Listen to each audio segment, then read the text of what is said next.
The thunder couldn't mask the screams coming from behind the emperor's bedchamber door. Senator Marcus Claudius stood frozen in the marble corridor, his trembling hands gripping the torch that cast dancing shadows on the walls. The flames flickered as his breath came in shallow gasps.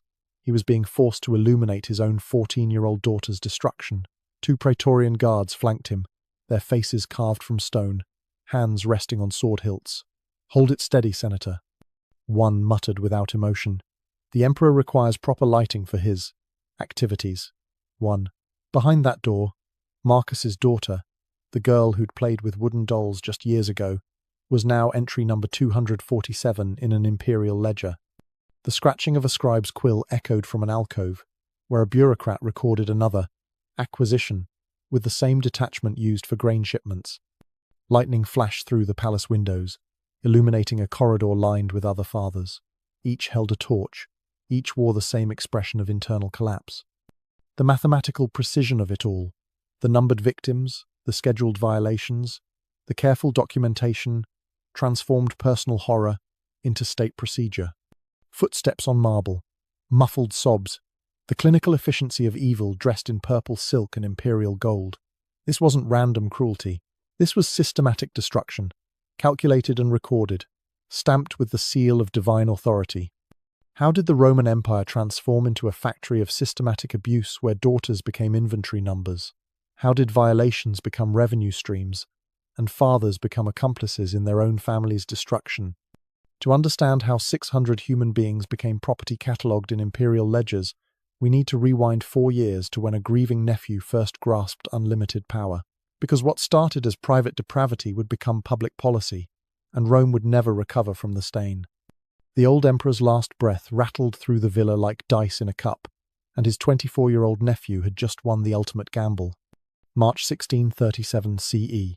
Tiberius lay dead on his couch in Misenum, and Gaius Julius Caesar Augustus Germanicus, known as Caligula, stepped into absolute power. The Senate rejoiced. The people celebrated. After 23 years of Tiberius's paranoid rule, Rome exhaled with relief. Young Caligula seemed perfect. Son of the beloved general Germanicus, raised among soldiers who gave him his nickname, Little Boots, he possessed charm that could melt marble statues. His first acts sparkled with generosity bonuses for soldiers, tax cuts for citizens, gladiatorial games that lasted for days. "Our prayers are answered," senators whispered in the forum. "The grandson of Augustus will restore Roman dignity." But behind his generous smile, palace slaves had already begun disappearing. The transformation started subtly. A serving girl named Claudia failed to appear for morning duties. Then 2 kitchen slaves vanished. The overseer assumed they'd fled until their bodies surfaced in the Tiber, bearing marks that made hardened soldiers blanch. Power corrupts gradually, then suddenly. For Caligula, that moment came 6 months into his reign. October 37 CE, he fell mysteriously ill. For weeks, Rome held its breath as their young emperor battled fever. Prayers rose from every temple. When he recovered, citizens slaughtered cattle in thanksgiving. But something had changed behind those fever-bright eyes. "He returned different," wrote the historian Suetonius, as if the illness had burned away his humanity. The first senator's wife wouldn't vanish for another 3 months. But palace insiders later testified that Caligula's recovery marked the beginning. He'd tasted death and emerged convinced of his own divinity. Mortal rules no longer applied. His demands grew stranger. Senators' wives received invitations to private dinners, invitations that couldn't be refused. Young boys from noble families found themselves honored with palace positions that required silk garments and rouge. Still, Rome made excuses. He was young. He was testing boundaries. He would mature into responsibility. The infrastructure of horror built slowly. First, he replaced the palace guard with men chosen for cruelty rather than honor. Then he appointed a special master of pleasures, a freedman named Helicon who understood that his survival depended on procuring whatever the emperor desired. By summer of 38 CE, a new type of ledger appeared in the imperial archives, not for taxes or grain supplies, but for human acquisitions. The entries began sporadically. A merchant's daughter here, a visiting dignitary's wife there. Names became numbers. People became inventory. But Caligula understood power's ultimate expression wasn't taking strangers. It was destroying those who should be untouchable. The senator, who'd opposed his tax proposal, the general who'd questioned his military strategy, the magistrate who'd ruled against his interests. Their punishment wouldn't be death. Death was merciful. Death was quick. Instead, he would take what they treasured most, and he would make them watch. The palace architects received strange orders. New chambers with specific acoustic properties designed so sounds would carry to adjacent rooms, where guests would wait their turn. Torch holders installed at precise heights, ensuring whoever held them would have an unobstructed view. The emperor requires witnesses, Helicon explained to confused workers. Documentation is essential to divine justice. By early 39 CE, the transformation was complete. What began as private excess had evolved into state policy. The young man who'd entered Rome with such promise now commanded an apparatus designed for one purpose: the systematic destruction of human dignity. His madness found focus in the most intimate violations, perhaps because nothing demonstrated absolute power quite like forcing a father to witness his daughter's torment. Perhaps because breaking the bonds between protector and protected broke society itself. The senators who'd celebrated his ascension now walked the forum with haunted eyes, wondering when their names would appear on Helicon's lists. Mothers clutched their children tighter. Fathers sent their families to country estates, hoping distance might provide protection. It didn't, because Caligula's reach extended wherever Roman power touched, and his appetites had grown beyond individual victims to entire categories of prey. The infrastructure was ready, the guards were trained, the ledgers were prepared, and when he finally dropped his mask of sanity, the first victims would be those closest to the throne, his own sisters. The banquet guests froze as Caligula's hand moved toward his sister Drusilla in full view of 300 senators. The dining hall fell silent except for the crackle of oil lamps. Drusilla sat perfectly still, her face a mask of practiced emptiness as her brother violated every social boundary. Beside her, their sisters Julia, Livilla, and Agrippina stared at their wine cups, knowing their turns would come. "My divine sisters," Caligula announced, his voice cutting through the tension. "Blessed by Jupiter himself to share my affection as Juno shares his." The comparison wasn't subtle. In Roman mythology, Jupiter married his sister Juno. By invoking divine precedent, Caligula transformed taboo into religious act. The senators had two choices: applaud sacrilege or commit treason. They applauded. But public displays were merely the appetizer to a feast of horrors that would redefine family bonds throughout the empire. The three sisters, Drusilla, Julia Livilla, and Agrippina the Younger, became props in their brother's theatre of power. It started during his illness in October 37 CE.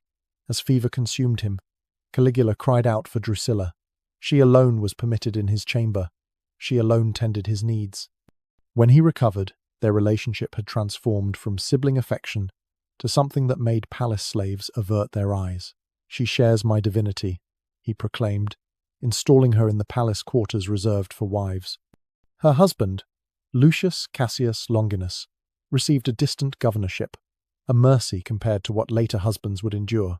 The systematic abuse followed patterns: morning audiences where Drusilla sat beside him while senators presented petitions. Afternoon, religious ceremonies, where all three sisters participated in rites that mocked every Roman value.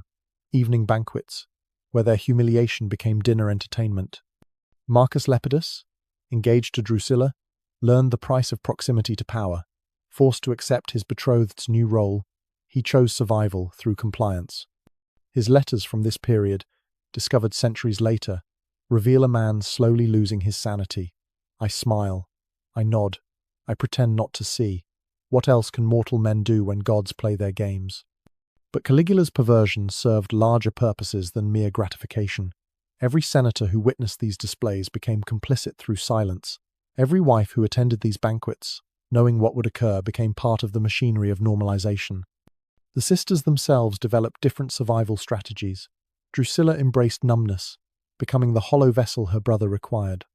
Julia Livilla tried defiance until public punishment taught her the price of resistance. Agrippina, the cleverest, played the long game, storing every humiliation for future revenge. What happened during the private ceremonies would make seasoned soldiers turn away, according to palace guards who later testified. The religious rites required attendance from selected witnesses, usually men who'd opposed Caligula in the Senate. They stood in corners, forbidden to leave or look away, as the emperor demonstrated his ownership of divine bloodlines. "If I can do this to my own sisters," the message rang clear, "imagine what awaits your daughters." The documentation of these acts revealed bureaucratic precision. Palace scribes recorded dates, times, participants, and ceremonies performed. These ledgers, partially recovered from the imperial archives, read like instruction manuals for systematic abuse. Entry after entry, reducing human trauma to administrative notation. Then came the pregnancy. When Drusilla's condition became apparent in mid-38 CE, Caligula declared it a divine miracle. "She carries a god," he proclaimed. "Our child will rule heaven and earth." The Senate voted to honor the unborn. Priests offered sacrifices for its health, all while knowing the father paraded his crime as religious duty. Drusilla died in June 38 CE, possibly from complications, possibly from poison, the truth buried with her. Caligula's grief exploded into madness. He declared her a goddess, built temples in her honor, and required all Romans to swear oaths by her divinity. But grief didn't end the abuse. It intensified it. Julia Livilla and Agrippina now carried their dead sister's burden. The ceremonies continued, but with an added element. They must embody Drusilla's spirit during religious rites, wear her clothes, speak in her voice, pretend the goddess lived through their suffering. The psychological torture exceeded the physical. To resist meant death. To comply meant participating in their own degradation while impersonating their dead sister. The impossible choice broke something fundamental in Roman society's understanding of family, divinity, and power. Because when Drusilla died, her deification would transform victim worship into state religion, and her sisters would play the goddesses in their own torment. The imperial accountant dipped his quill and wrote, "Female property acquired today, 12 senators' daughters, 8 equestrian wives, ages 13 to 31. The scratching echoed through the marble chamber, where Gnaeus Sabinus, master of imperial accounts, transformed human beings into inventory. His ledgers, recovered from the palace ruins, reveal the mathematical precision of Caligula's depravity, each entry catalogued with the same detachment used for grain shipments or tax collection. Item 201. Julia Marcella, 19, daughter of Senator Marcus Marcellus. Acquisition date, Kalends of Martius. Purpose, divine service. Status, processing. The language stripped humanity from horror. Acquisition meant armed guards seizing women from their homes. Divine service meant forced servitude. Processing meant the systematic breaking of human spirits until compliance replaced resistance.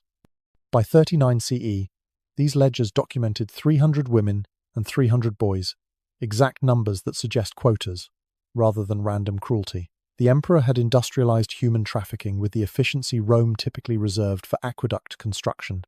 But acquisition was only the first column in these hellish ledgers.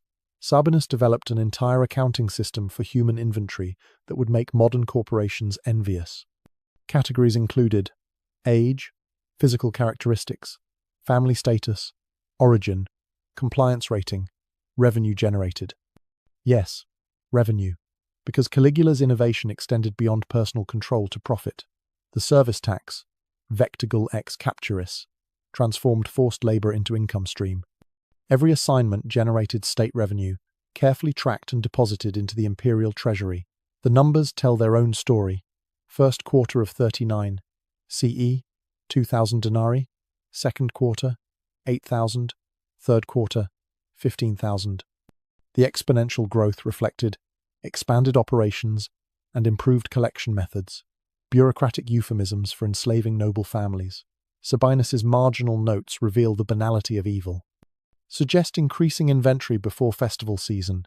Higher revenue from younger categories recommend focus on new acquisitions.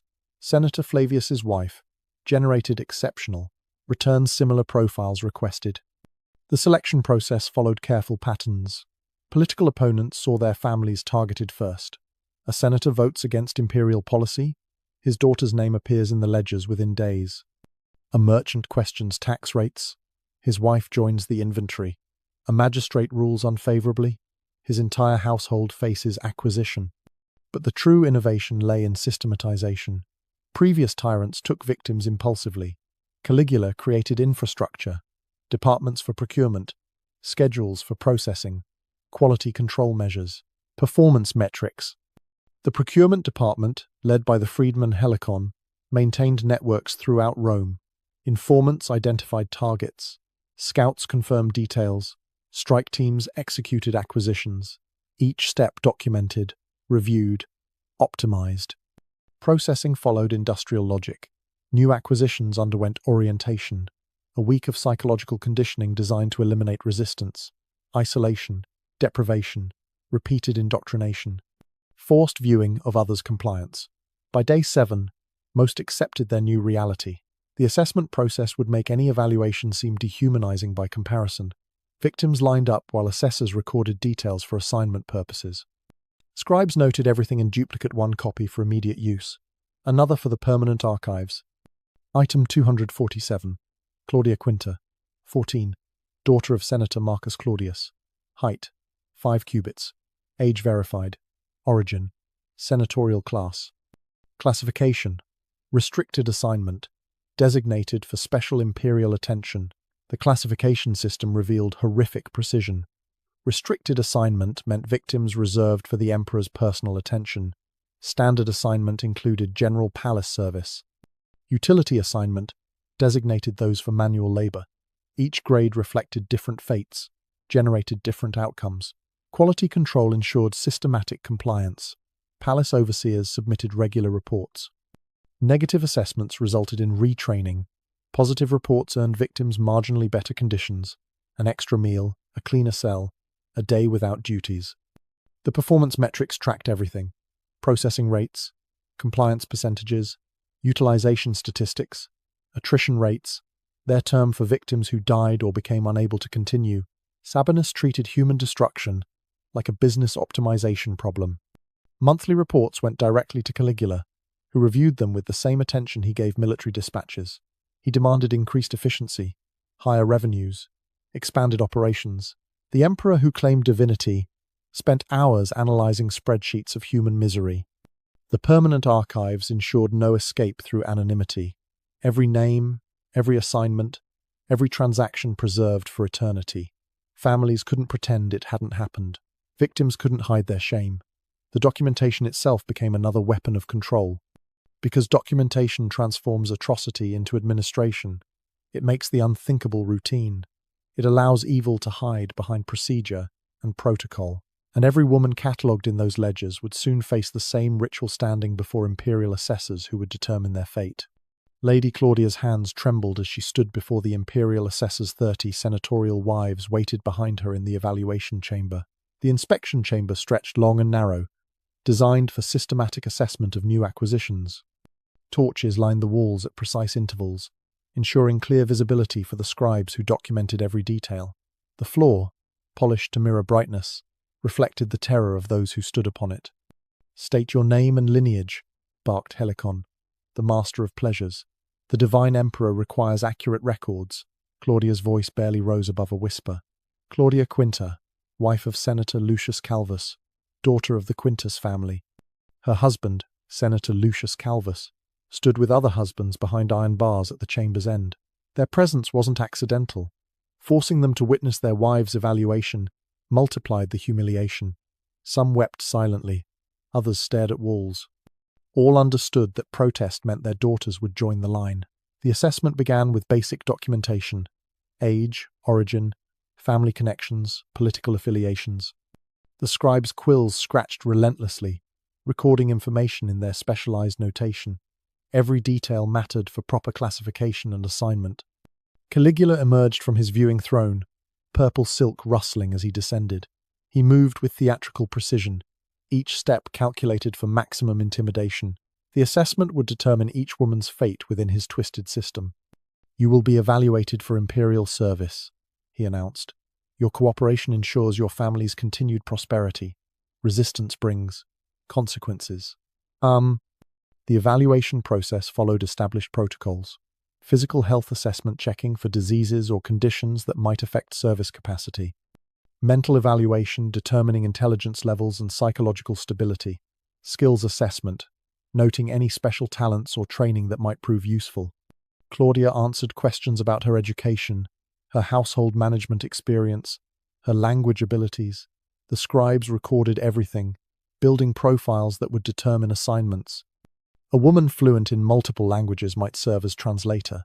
One skilled in mathematics could work in accounting. Those with no special skills faced general service. Next, Caligula commanded, after completing Claudia's initial assessment. Julia Tertia, 23, married only 6 months, stepped forward. Her husband's anguished expression revealed his helplessness as she underwent the same humiliating evaluation. Questions about her background, her skills, her family connections, all documented for future use. The assessment categories revealed systematic classification, educational level, basic, moderate, advanced, special skills, languages, arts, mathematics. Physical health, excellent, good, acceptable. Psychological profile, compliant, resistant, unstable. Family value, high ranking, middle, low. That last category carried sinister implications. Women from the highest-ranking families received special attention assignments. Those from middle-ranking families entered general service. Low-ranking family members faced the harshest duties. When Livia Secundus showed defiance during questioning, guards immediately intervened. Correction required for evaluation resistance, noted the scribe as they led her away for attitude adjustment. Her screams echoed from the adjoining chamber, teaching others the price of defiance. The evaluation line proceeded with mechanical efficiency. Each woman faced identical assessment while unique details personalized their files. The mother of 6 received notes about her household management expertise. The young bride's file emphasized her language skills. The widow's assessment focused on her financial knowledge. But the true horror lay in the rankings. After initial assessment, women received classification grades that would determine their fates. Premium classification meant direct imperial service. Standard classification indicated general palace duties. Utility classification, older women or those deemed less useful faced the hardest labor. The scribe's quills recorded measurements of human value in purely functional terms. Administrative skills could mean accounting work. Musical talent might mean entertainment duties. Beauty or youth typically meant worse assignments, though the scribes used euphemistic language to mask the implications. Senator Calvus watched his wife receive utility classification, a mercy perhaps, though her face crumbled at being deemed unworthy, even for the emperor's twisted purposes. Beside him, young Marcus witnessed his bride classified as premium, her youth and beauty marking her for personal imperial attention. The documentation process concluded, with individual profiles detailed written descriptions, ensuring no victim could escape through anonymity. Height, weight, coloring, distinguishing features, all preserved in duplicate. One copy for immediate use, another for the permanent archives that would outlive the women themselves. By afternoon's end, 30 more names filled the ledgers. 30 families shattered. 30 women who'd entered as Roman matrons and left as inventory items, their values assessed, their fates sealed, their humanity officially reduced to administrative categories. Those who scored highest on assessments wouldn't just serve the emperor. They'd be enrolled in an institution that would forever stain the concept of divine service. The building bore the inscription, Temple of Divine Service, but the activities within mocked everything sacred about Rome's religious traditions. Caligula had transformed the palace's east wing into Rome's most exclusive center of forced servitude, where senatorial wives and daughters labored under religious pretense. The entrance displayed marble statues of goddesses, their faces recarved to match the women forced to work inside. Incense burned to create an atmosphere of sanctity, while masking the reality of systematic exploitation. 40 senatorial women staffed this temple at any given time, their rotation carefully managed to prevent deaths from exhaustion. The selection favored those who'd scored high in evaluations but shown resistance, breaking the spirited ones provided additional satisfaction for the emperor. The appointment system ran with military precision. Those seeking imperial favor received ivory tokens bearing times and chamber assignments. They entered through a reception area decorated with religious imagery, maintaining the fiction that they participated in sacred rites rather than exploitation. "Welcome to the goddess's service," greeted the reception attendant, a eunuch whose survival depended on flawless administration. "Your offering has been prepared in Chamber 12. May your worship please the divine emperor." The appointment schedules, preserved in palace archives, read like Senate roll calls. Tuesday, Senator Quintus, purchasing protection for his grain contracts. Wednesday, Merchant Flavius, seeking tax relief. Thursday, General Cassius, negotiating his son's military commission. Each name represented a man forced to participate in the system to secure his family's future. The chambers themselves mixed luxury with degradation. Silk cushions and golden lamps couldn't disguise the reality of forced servitude. Women arrived prepared by slaves who styled their hair and dressed them in costumes that mocked their former dignity. Julia Marcella, wife of Senator Marcellus, left testimony carved into her cell wall. 4th week of service. 12 appointments daily. I recite poetry to maintain sanity. They've stopped feeding those who resist. Cornelia died yesterday. They made us watch her burial to show what happens to those whose bodies fail. The pricing structure revealed corporate thinking. Premium appointments cost 500 denarii more than a soldier's annual salary. Standard rates ran 200 denarii. Volume discounts encouraged frequent participation. Special packages included various experiences designed to maximize both profit and degradation. But the true innovation was forcing clients to document their visits. Written records, filed in duplicate, created permanent archives of participation. These documents ensured complicity men who might later oppose the emperor faced blackmail through their documented involvement. These records, partially recovered from ruins, provide horrific insight into normalized atrocity. Service adequate, but worker showed insufficient enthusiasm. Recommend additional motivation. Worker performed required duties but spoke excessively. Suggest disciplinary measures. Young worker exceeded expectations. Her tears added authenticity to the divine experience. Revenue flowed continuously. The temple generated 50,000 denarii monthly, more than many provincial treasuries. Caligula reviewed earnings personally, demanding increased efficiency, longer hours, higher prices, more women working simultaneously. The true horror wasn't the institution itself, it was who was forced to manage it. The emperor appointed Senator Gaius Piso as divine overseer, forcing a respected statesman to administer the exploitation of his peers' wives. Piso's duties included scheduling appointments, managing discipline, and ensuring revenue targets. His own wife worked in Chamber 3. His journal, discovered centuries later, chronicles descent into madness. Day 47. Assigned Marcellus's wife to the Thracian ambassador. She begged me to remember our children once played together. I had no choice. Day 92. Revenue exceeds projections. The emperor is pleased. I vomit blood nightly. Day 130. They brought my daughter today. Said she's old enough for divine service. I scheduled her myself. If I refused, they'd give her to the guards. The medical staff physicians forced to ensure women remained functional documented injuries with clinical detachment, physical trauma, exhaustion, pregnancies terminated to maintain availability. Women who attempted suicide faced force feeding and restraints. The children born from these encounters faced immediate enslavement. Boys designated for palace service, girls raised for future temple work. The cycle of horror designed to continue generationally. Religious ceremonies occurred monthly, where Caligula himself would bless the establishment. These gatherings forced all 40 women to demonstrate their divine service, while senators watched their wives' public humiliation. The emperor provided commentary, comparing techniques, awarding prizes for most degrading acts. The temple's existence corrupted every corner of Roman society. Wives knew their husbands might be forced to participate. Husbands knew their wives might disappear behind temple doors. Children grew up understanding that proximity to power meant vulnerability to its worst expressions, because Caligula's next innovation would force fathers to become accomplices in their own daughters' destruction. Senator Flavius's hands had signed treaties and held swords tonight. They gripped the torch that would illuminate his daughter's appointment with the emperor. The corridor outside Caligula's private chambers stretched 50 feet, lined with iron sconces designed for one purpose, forcing fathers to provide lighting for their daughters' exploitation. The architect who designed this particular cruelty had taken his own life rather than see it used. His replacement understood that moral objections shortened lifespans. Flavius stood third in line.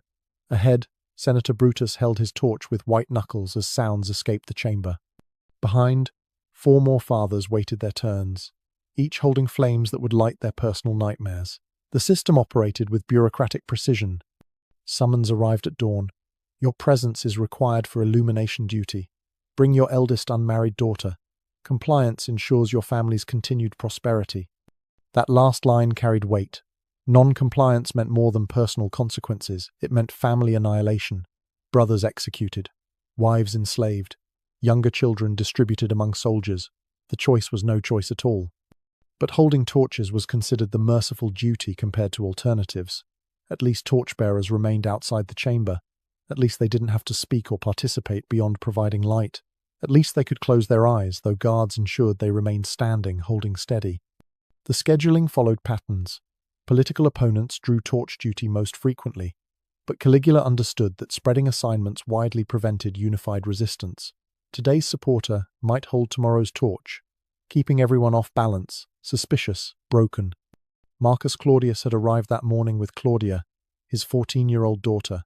She dressed in her finest toga, believing she attended a palace honor. Her innocence shattered when guards separated them at the entrance, leading her toward preparation chambers while thrusting a torch into his hands. Standard position, the guard instructed with practiced boredom. 8 feet from the door, torch at shoulder height. No lowering, no extinguishing. Speaking results in your son joining next month's inventory. The preparation chambers operated systematically. Girls arrived confused and left sedated, their bodies prepared according to imperial preferences. Drugs ensured compliance, without eliminating consciousness. Caligula preferred aware victims who understood their situation fully. The medical staff recorded everything: age verification, health status, psychological state, forms filled in triplicate, ensuring proper documentation of each divine appointment. The language remained clinical, while describing circumstances that would haunt generations.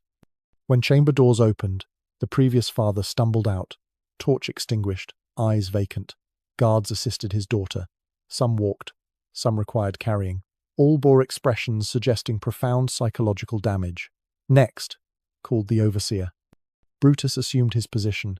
Fresh sounds soon echoed through oak doors while he stood frozen, illuminating his child's torment through windows designed for that purpose. The architectural precision ensured perfect sightlines. Fathers could see everything while remaining unable to intervene. Other fathers faced choices that would haunt them past death. Some received offers: hold the torch for 2 hours, or join your daughter inside for 1. Others heard bargains: provide steady light tonight, and we'll spare your younger daughters. Probably. The psychological torture exceeded physical violence. Forcing protectors to enable violation shattered fundamental bonds. Many fathers never spoke to their daughters again, not from lack of love, but from inability to face shared trauma. Daughters couldn't look at fathers who'd literally illuminated their worst moments. The torchbearers formed an unwilling brotherhood. They passed in the forum with knowing glances, understanding what others had endured. Some drank themselves to death, others fell on swords. Most simply continued existing, hollow men going through motions of life. One father, Quintus Maximus, left graffiti in the waiting corridor. "We are the damned who breathe, the dead who walk, the fallen who failed our sacred duty. May the gods forgive what emperors compel." The torch duty extended beyond individual horror to social control. Every senator knew it could be his turn tomorrow. Every father looked at his daughters differently, seeing not children, but potential victims. The mere existence of the torch system poisoned family relationships throughout Rome. Guards reported that experienced torchbearers developed coping mechanisms. Some recited poetry silently, others calculated mathematical problems, anything to create psychological distance from immediate horror. But the sounds always penetrated such defenses. The ritual concluded with bureaucratic efficiency. Daughters, traumatized and damaged, reunited with fathers who'd watched it all. No words exchanged. What could be said? Guards provided documentation confirming duty completed and ensuring tax exemptions for compliance. Fathers and daughters left the palace separately, forever divided by shared trauma. The walk home stretched infinitely, each step weighted with unspoken horror. And those forced to watch were the fortunate ones. The dinner parties required a different kind of participation entirely. The wine goblets trembled as Caligula returned to the dining hall, adjusting his toga while preparing to discuss Senator Brutus's wife's performance. The imperial dinner parties followed scripts more precisely choreographed than any theatre production. 50 guests reclined on couches, pretending to enjoy delicacies while their host conducted private meetings with their wives in adjoining chambers. The sounds carried clearly architectural acoustics, designed to ensure everyone heard everything. Adequate, Caligula announced, settling onto his couch, though she lacks proper enthusiasm. Brutus, you really should ensure better training in your household. Brutus smiled. He had to smile. The alternative meant his 12-year-old son would join next week's entertainment. So he smiled and nodded while his wife's distress still echoed from the chamber. Smiled and raised his cup in toast to the emperor's virility. Smiled until his face cramped from the effort. Tell us, Caligula continued, addressing the assembly, what methods do you employ at home? Perhaps we could all benefit from shared wisdom. This was the game forcing husbands to discuss intimate matters while their wives endured private audiences nearby. The conversations were just the public portion of the evening's psychological torture. Those who provided insufficient detail faced accusations of hiding secrets. Those who spoke too freely earned mockery for inadequacy. Divine Emperor, Brutus managed, I am merely mortal and cannot compare to your godly prowess. False modesty. Caligula laughed. Come now. Surely you've learned something in 20 years of marriage. Share with us.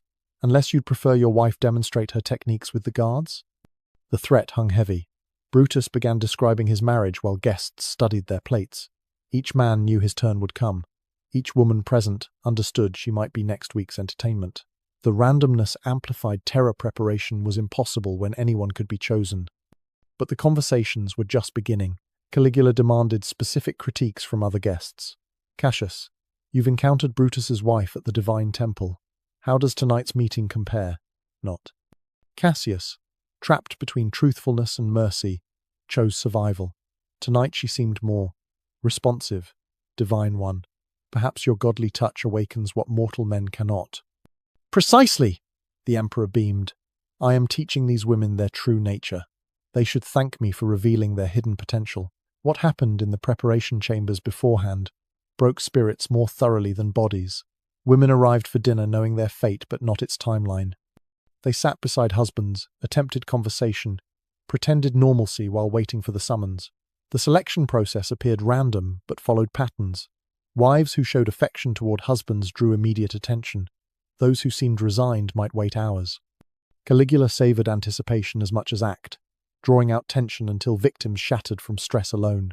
When chosen, women rose on trembling legs and walked to chambers while husbands remained seated. Guards ensured no one looked away. The meal continued, servants pouring wine, musicians playing, conversations resuming with desperate artificiality, all while screams provided counterpoint to liars. Young Quintus described his first dinner party in letters to a friend in Gaul. I bit through my tongue to keep from weeping. Senator Marcus sat beside me, discussing grain prices while his wife's voice broke from distress. He smiled. We all smiled. What else could we do? The emperor's innovation extended to group demonstrations.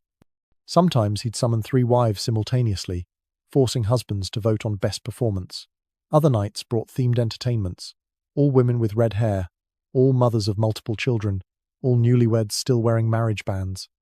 The voting system epitomized psychological torture, husbands ranking their peers' wives, knowing their own spouses faced similar judgment. Winners received marginally better treatment. Losers faced public repetition until improvement showed. The documentation preserved every vote, every ranking, every shameful capitulation to survival. Between courses, Caligula provided commentary, details of each woman's responses, comparisons to previous victims, suggestions for husbands on improving their wives' performances. The clinical discussions of assault as dinner conversation normalized atrocity through repetition. Some husbands broke. Senator Aurelius began laughing hysterically during his wife's ordeal, the sound continuing until guards removed him. He spent remaining days in asylum, laughing at shadows. Others chose wine drinking themselves, unconscious to escape awareness, though this risked accusations of disrespect. The parties concluded with a final innovation: gratitude speeches. Husbands thanked the emperor for honoring their wives. Wives, returned, traumatized and damaged, thanked him for divine attention. The words stuck in throats but emerged anyway, survival depending on convincing performances. Documentation requirements added final insult. Guest lists, meeting details, performance rankings, all recorded for posterity. Families couldn't pretend it hadn't happened when official records detailed every degradation. Yet even these horrors paled compared to what he'd do to the children, especially after he developed the breeding programs. The physician's notes were clinical. Subject 142. Optimal health indicators suggest high productivity potential for imperial service offspring. Dr. Lucius Scripta had trained at Alexandria's renowned medical school to heal the sick. Now he evaluated women like livestock, calculating their capacity to produce children for an emperor who viewed forced reproduction as resource management. His examination room in the palace basement became an assessment center for the darkest of purposes. The breeding program began in late 39 CE, when Caligula realized his victims could produce more victims. Why limit himself to existing inventory when he could manufacture future supplies?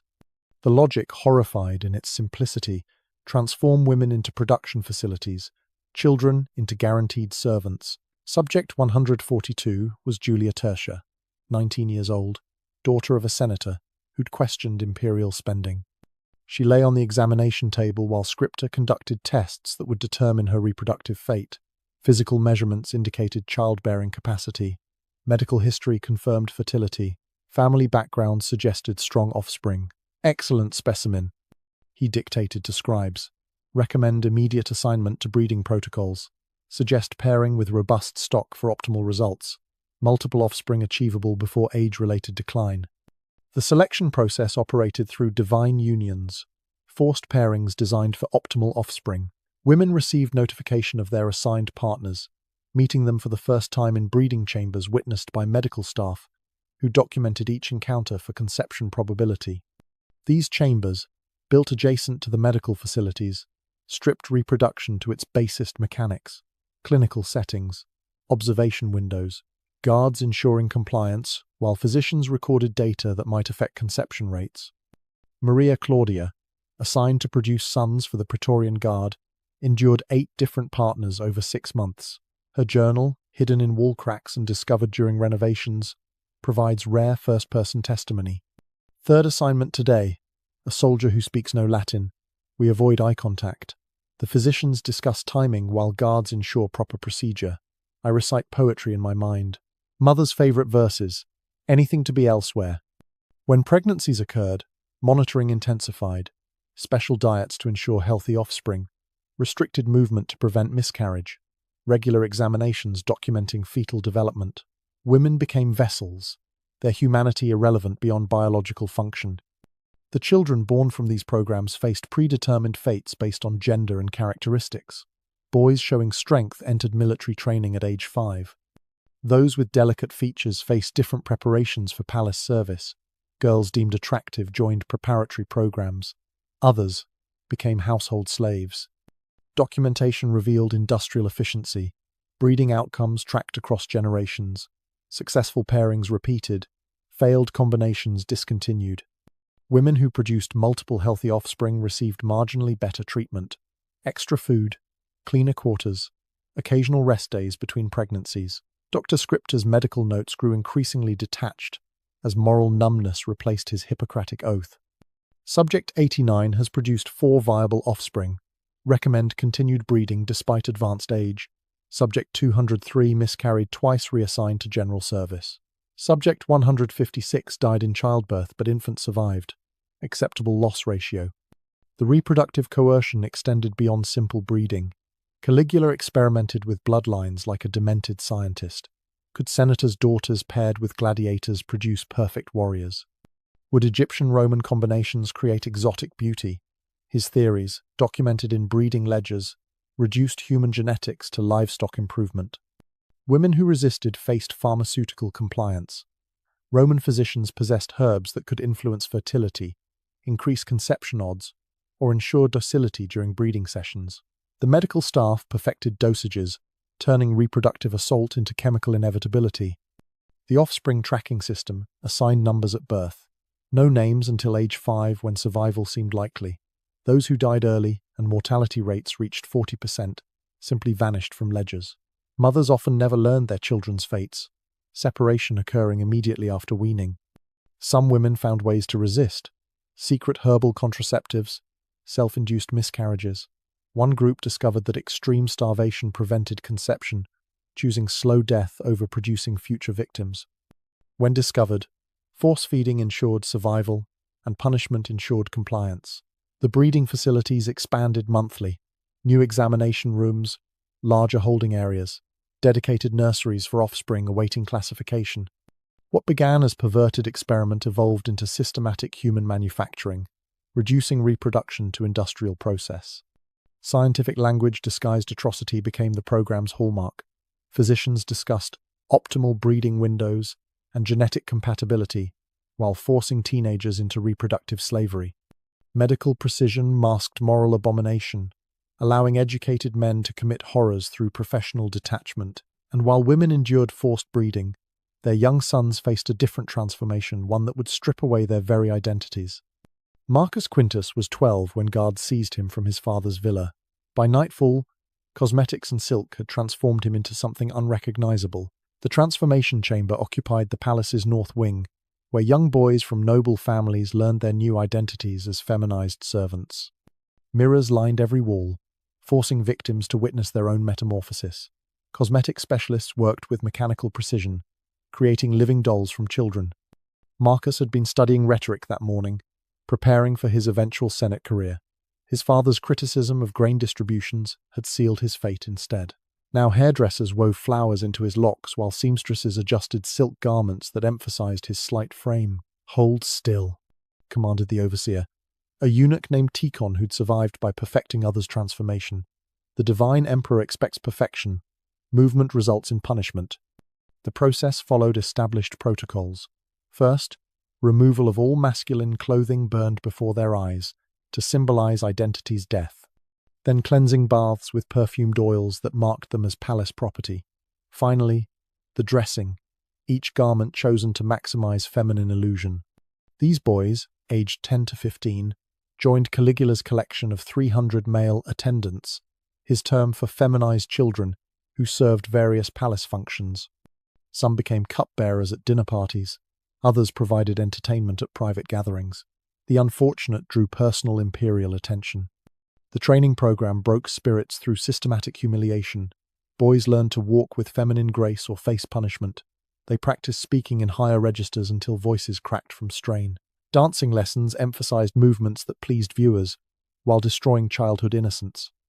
Gaius Maximus, 13 and son of a disgraced general, left scratched testimony on dormitory walls. Day 23. They made me perform for father's enemies while wearing mother's jewelry. Tomorrow I serve wine at the feast. I pray for poison in my cup. The presentation system revealed which families had fallen from favor. Every week, newly transformed boys stood on platforms while potential patrons evaluated them. Senators seeking imperial favor selected colleagues' sons. Merchants bought access through children's innocence. The selections proceeded with casual cruelty discussions of boys' qualities, as if examining merchandise. Documentation preserved every transaction. Lot 17. Previously, Marcus Quintus, now called Flora, age 12. Excellent condition. Skilled in dance and service. Minimum selection fee 1,000 denarii. The language stripped humanity while emphasizing youth as commodity. Some boys adapted through dissociation, creating alternate personalities who could endure what their true selves couldn't. Others found protection through particular patrons, the lesser evil of single assignment versus communal use. A few discovered that exceptional beauty or talent might mean survival, though at costs that destroyed souls. The dormitories where they lived between assignments resembled twisted schools. Lessons in cosmetics application, training in proper comportment, punishment for any display of masculine behavior. Boys caught playing rough games faced public discipline. Those who refused feminine dress endured starvation until compliance seemed preferable to death. Medical examinations added another humiliation layer. Physicians checked for diseases, documented physical development, and ensured boys remained suitable for service. The clinical violations, recorded in medical archives, treated children as inventory, requiring regular maintenance. Parents sometimes glimpsed their transformed sons at palace functions. Senator Claudius described seeing his boy, renamed Lily, serving wine in transparent silk. I didn't recognize him until he spilled wine. His hand trembled exactly as it did when nervous about lessons. My warrior son reduced to painted decoration. I withdrew to vomit. The psychological warfare extended to names. Boys lost their proud Roman identifiers, Marcus, Gaius, Lucius, replaced with feminized names or flower references. The constant use of new names eroded old identities. After months, some boys forgot their birth names entirely. Resistance meant escalating punishment. First offense, public humiliation. Second, isolation and deprivation. Third, assignment to soldiers' barracks, where hundreds used one small body until it broke.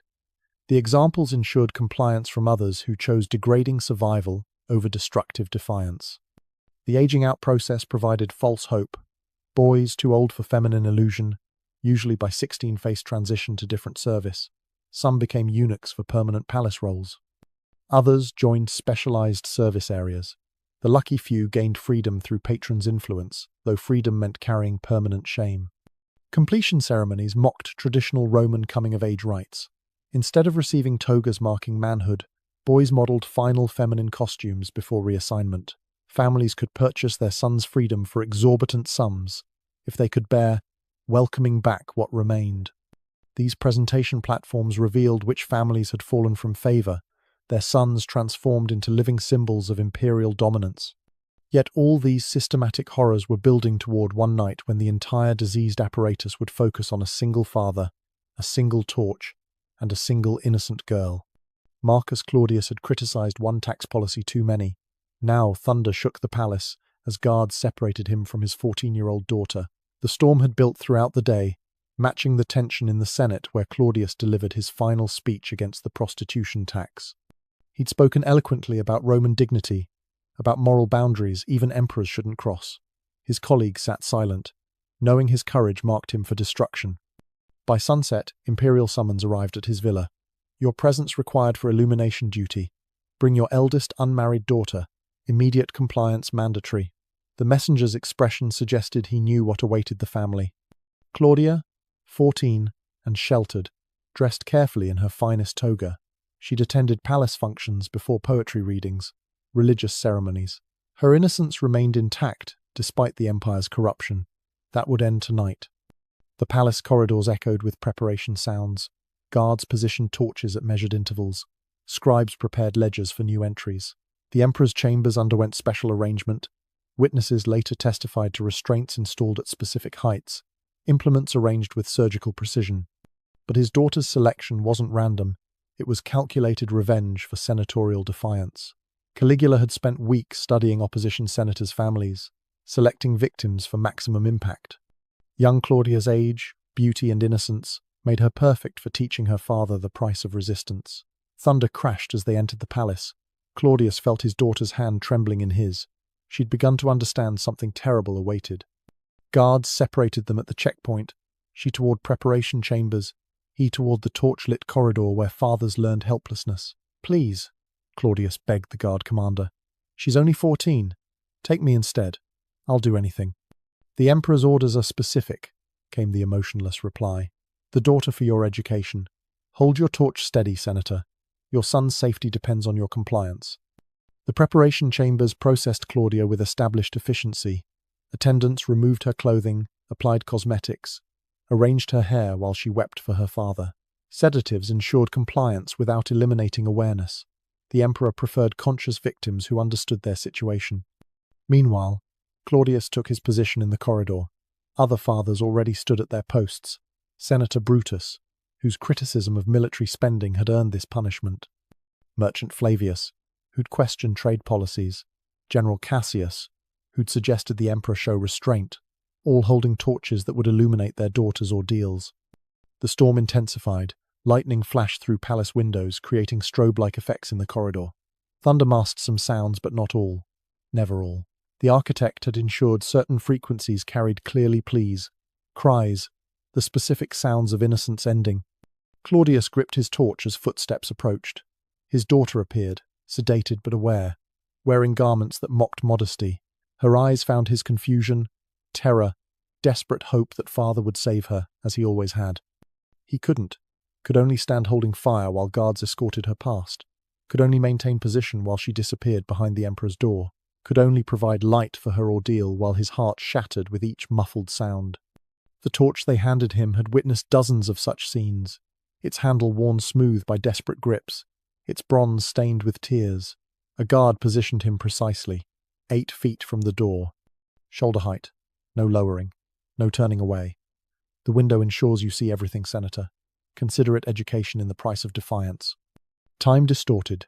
Minutes became hours. Thunder crashed while his daughter's voice rose and fell. The substances kept her conscious imperial preference for aware victims who understood their violation fully. Other fathers stood like statues, each lost in private hell, united in helpless witnessing. "She has your eyes," Caligula called out during a pause, the same defiant spark. "Don't worry. I'll extinguish it properly. You'll thank me for the lesson in humility." The scribes recorded everything. Entry number 247. Claudia Claudius. Age 14. Previous status confirmed. Acquisition reason. Paternal political opposition. Processing duration. 3 hours. Compliance rating. Forced. Revenue potential. High. Claudius later testified that he counted heartbeats to maintain sanity, calculated mathematical problems, recited every poem memorized since childhood, anything to create mental distance from immediate horror. But mathematics couldn't block his daughter's voice calling for him. The system's cruelty lay in its precision, father's position to see without intervening, daughters aware of paternal presence without possibility of rescue, the violation of both through forced proximity destroying protector and protected simultaneously. Lightning illuminated the corridor in harsh flashes. Claudius saw his reflection in polished marble, a broken man holding fire for darkness. The guard's whispered reminder, "Steady, Senator. You wouldn't want your younger daughter joining next month's inventory." The torch illuminated more than a chamber. It revealed the complete collapse of everything Rome claimed to represent. The thunder peaked as Claudia's distress reached crescendo. Marcus Claudius stood frozen, his torch illuminating the window that revealed too much. His daughter's eyes found his through that terrible glass, not accusing but desperate, still believing father might somehow intervene. He couldn't, could only hold steady, while Caligula demonstrated the price of opposing imperial policy, could only provide light while innocents died in measured increments, could only remain statue still, while his 14-year-old daughter learned that fathers too could fail. "Note her responses," the emperor called to his scribes. "The senator's daughter shows admirable spirit. Perhaps regular sessions will improve her father's voting patterns." The guard beside Claudius yawned. This was routine duty for him. Just another Thursday night, another father educated in powerlessness, another daughter reduced to entry number 247 in ledgers that documented evil with accounting precision. Time crawled. Claudius's arm burned from holding the torch steady, but lowering meant his son would join next week's acquisitions. His fingers had signed legislation and held swords. Now they gripped bronze that enabled his child's torment. The mathematics of cruelty.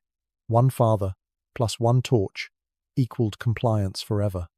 When it finally ended, guards carried Claudia out alive but transformed, her eyes no longer finding his. The metamorphosis was complete. Senator's daughter to inventory item, protected child to processed goods, person to product in 3 documented hours. Educational evening, wasn't it, Senator? The guard collected the torch with practiced efficiency. Your receipt of completion guarantees your family's safety. This month, probably. Claudius stumbled from the palace into storm-cleared night. His daughter followed later, escorted by slaves who'd cleaned evidence but couldn't cleanse memory. They walked different routes, home-parallel paths that would never again converge. Some distances couldn't be crossed once created. The neighbors knew. The Senate knew. Everyone knew but pretended otherwise. This collective amnesia that allowed society to function, while children became inventory, and fathers held torches. Claudius would return to the Senate, vote as directed, never again speak of dignity or boundaries. The education was complete. His daughter would survive physically, would marry eventually, bear children, manage households. But sometimes thunderstorms would freeze her in place, and her own daughters would wonder why mother feared weather. Trauma echoes across generations, ripples from stones thrown by dead tyrants into humanity's pond. The ledger entry remained clinical. Number 2, 147 processing complete. Father demonstrated adequate compliance. Revenue potential confirmed. Recommend quarterly sessions to ensure continued political cooperation. Just another Thursday in Caligula's Rome, where torches illuminated more than darkness. The Praetorian Guard ended Caligula's reign on January 24, 41 CE not from moral outrage but because his madness threatened their own positions.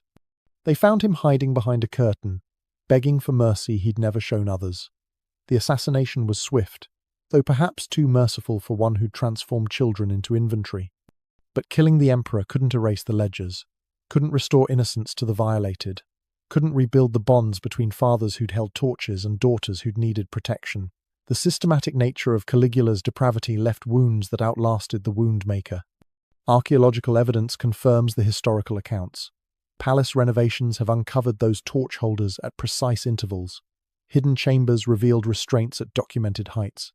Most disturbing, partial ledgers survived mathematical records of human destruction, each entry representing a family destroyed, a childhood ended, a father's failure encoded in bronze and flame. The damage passed through generations. Daughters who'd survived became mothers who couldn't protect. Sons who'd been transformed grew into men who couldn't lead. Fathers who'd held torches raised sons who learned that power meant humiliation, compliance meant survival, and fighting back meant your children paid the price. Modern excavations continue revealing evidence. Scratched testimonies on cell walls, medical implements designed for forced examinations, receipt scrolls confirming completed violations. The bureaucracy of evil preserved in stone and parchment, warning across centuries about the dark marriage of absolute power and systematic documentation. Because Caligula's true innovation wasn't the depravity itself, tyrants had always taken what they wanted. His genius lay in industrializing violation, in transforming assault from impulse to institution, in creating sustainable systems for human destruction that outlived their creator. The empty torch holders remain in palace ruins, bronze fixtures that once held flames, held fathers, held the light that illuminated darkness. They stand as monuments to every parent who discovered that sometimes love isn't enough, that sometimes power breaks what love would protect, that sometimes the price of your children's survival is helping destroy someone else's child. Thunder still echoes through those ruins on storm-filled nights. Visitors report uneasy feelings near certain chambers. Perhaps it's imagination. Perhaps it's the weight of documented horror. Or perhaps some torches never truly extinguish. They just burn in different spectrums, illuminating warnings about what happens when evil adopts administrative efficiency. The ledgers taught us that horror hides in numbered lists, that atrocity wears the mask of procedure, that the most dangerous tyrants are those who transform their sickness into systems, their perversions into policy, their victims into inventory items processed with bureaucratic precision.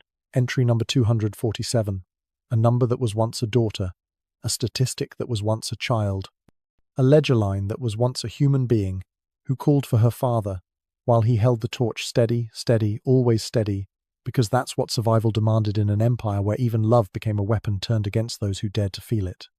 The ruins stand as eternal testimony. When power meets process, when madness meets method, when evil meets efficiency, the result is horror beyond individual cruelty. It becomes systematic, sustainable, and capable of breaking not just bodies but the very bonds that hold humanity together. And somewhere in those ruins, torch holders wait empty now, but still echoing with the weight of what they once illuminated. Not just chambers of horror, but the complete moral collapse of a civilization that allowed its children to become inventory, its fathers to become accomplices, and its emperor to transform personal depravity into imperial policy. The thunder fades, the ruins remain, the lesson endures. Some torches illuminate more than darkness. They illuminate the abyss.